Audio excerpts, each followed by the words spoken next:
Angka kasus pernikahan anak masih tinggi, ini memasuki 3 tahun pandemi COVID-19. Ya, data dispensasi pernikahan anak di Indonesia sangat memprihatinkan. Menurut Badan Peradilan Agama mencatat sepanjang 2022 sebanyak 50.673 kasus telah mengajukan dispensasi pernikahan.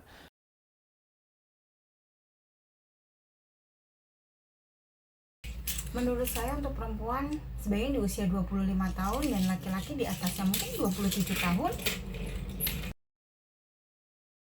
Pernikahan dini adalah pernikahan yang dijalani sebelum usia itu matang, yaitu 17 tahun ke bawah. Jadi pernikahan dini seharusnya jangan dijalani dulu kalau belum usianya matang dulu.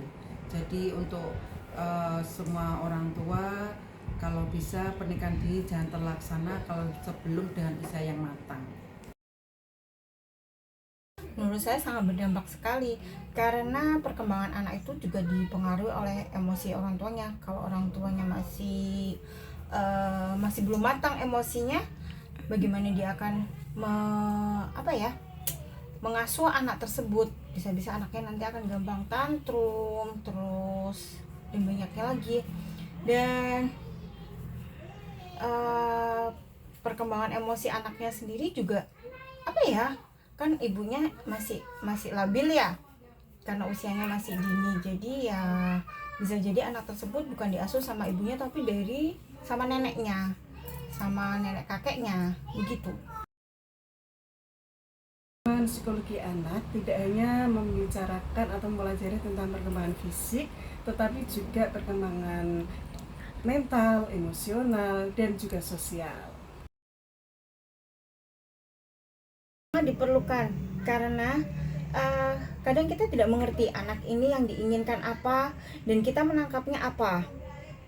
Jadi dukungan keluarga maupun peran keluarga itu sangat penting untuk membuat anak tersebut bisa mandiri. Maksudnya anak tuh nggak gampang tantrum ya, nggak gampang rewel.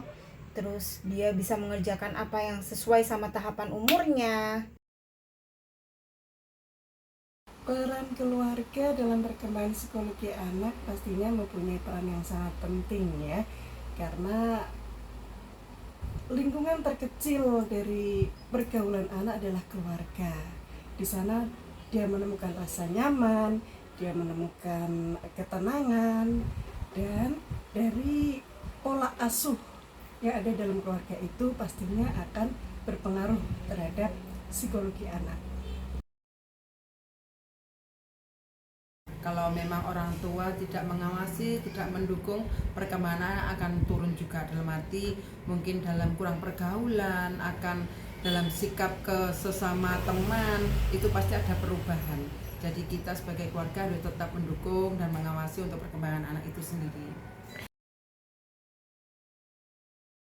Terhambat karena dari pernikahan dini itu kemungkinan besar bahwa si pelaku pernikahan dini itu belum siap secara mental dan pasti akan timbul banyak masalah di sana karena ada benturan-benturan baik itu secara emosi karena masih labil tadi, kemudian secara finansial yang mungkin juga belum siap, belum mapan, dan itu pasti akan berdampak pada tumbuh kembang anak.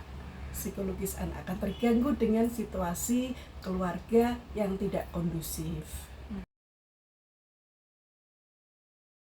Akan sangat berpengaruh pada anaknya, yaitu tadi kematangan emosi orang tuanya, psikologi orang tuanya, apakah sudah baik atau belum, sudah matang atau belum. Itu pun nanti akan berdampak pada psikologi anaknya.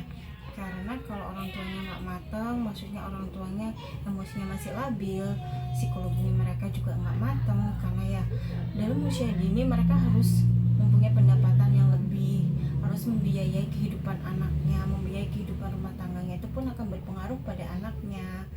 Apakah anaknya diasuh sama mereka 24 jam atau misal dititipkan ke eyangnya atau mungkin mereka ngambil pengasuh yang lain, itu begitu. Jadi ya sangat berpengaruh. Saran saya untuk remaja-remaja sekarang, anak-anak sekarang sebaiknya sebelum melangkah ke jenjang itu dalam arti pernikahan, mantaplah dulu dalam arti pembelajaran sekolah dimatangkan dulu, jangan sampai tergesa-gesa, dipikir yang lebih matang untuk anak-anak sekarang. Jadi tolong antara anak, ibu, keluarga harus saling mendukung, dalam arti jangan sampai terjadi pernikahan sebelum usianya matang.